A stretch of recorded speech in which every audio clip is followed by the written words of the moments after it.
So, my semester at uni just wrapped up a few days ago, and I finally got around to start completing this season's anime, starting with this one. So, what's the take? I must say, episode 6 of Yano-kun has to be a top 10 all-time best episodes for this year 2025. Why is that? At the start of it, I genuinely thought that we're simply going to have the shoujo filter episode considering how integral a particular shoujo manga was in the development of this episode. But when Yano-kun confessed to Yoshida in the way that he did, evidently the story has gone off the rails and we have a situation. So at that point in the story, I was absolutely in disbelief. I was thinking, perhaps there's a catch to this. So I didn't buy into the confession right away.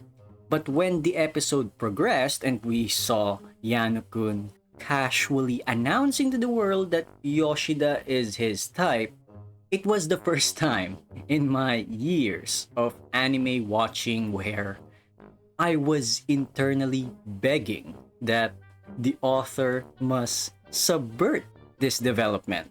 Because not only is it too diabetic for my taste, but we are also potentially entering territory that most of us haven't mapped out before. So, when the episode ended as casually as it did, as conclusively as it did, on the fact that these two are more or less a couple now, halfway into the season, I had to stop binging the anime for a bit. I mean, I've seen some rom-coms before that pushed the envelope as aggressively as Yano-kun did, but it has to be said once more because this is our reality now. This is our reality today.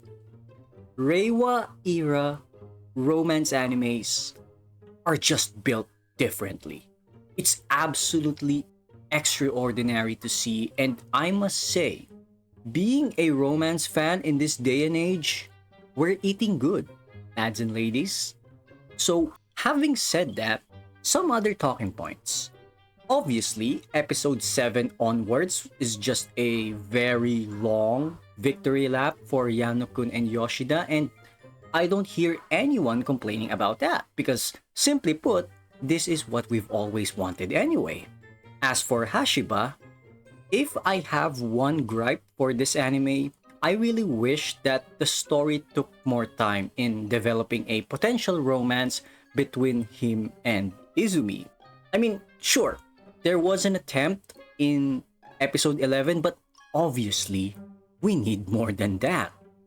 And as for Mei and Tanaka, I love Mei for this particular scene where she's offering to eat everything for Yano-kun. I mean, I'm kind of like that person. I mean, free food is free food. Like, do you know the saying, free food tends to taste better than paid food?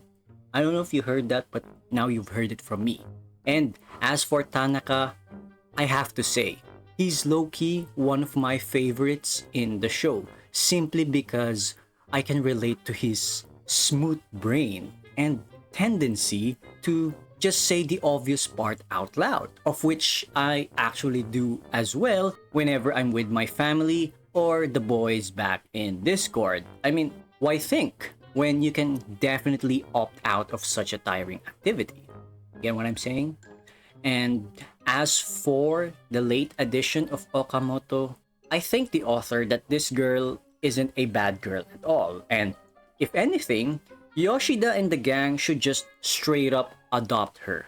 And by the looks of the final scene, we definitely got that, and that's all we needed really. And one more thing before I end this video. Just so we're clear, the author, Tamura Yui, is still not off the hook with their treatment of Yano-kun. I mean, episode 8, this shot right here, I know we're watching a slapstick comedy, but lads and ladies, let's be serious.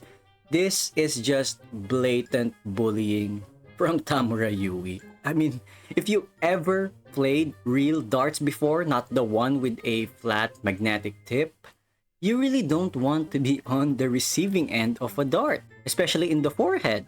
It's just fortuitous that Yano-kun is in a slapstick, so this gets brushed off for laughs. But guys, really, I know we have a good anime here, but concerning Yano-kun, I really need to know why Samurai Yui is like this to him.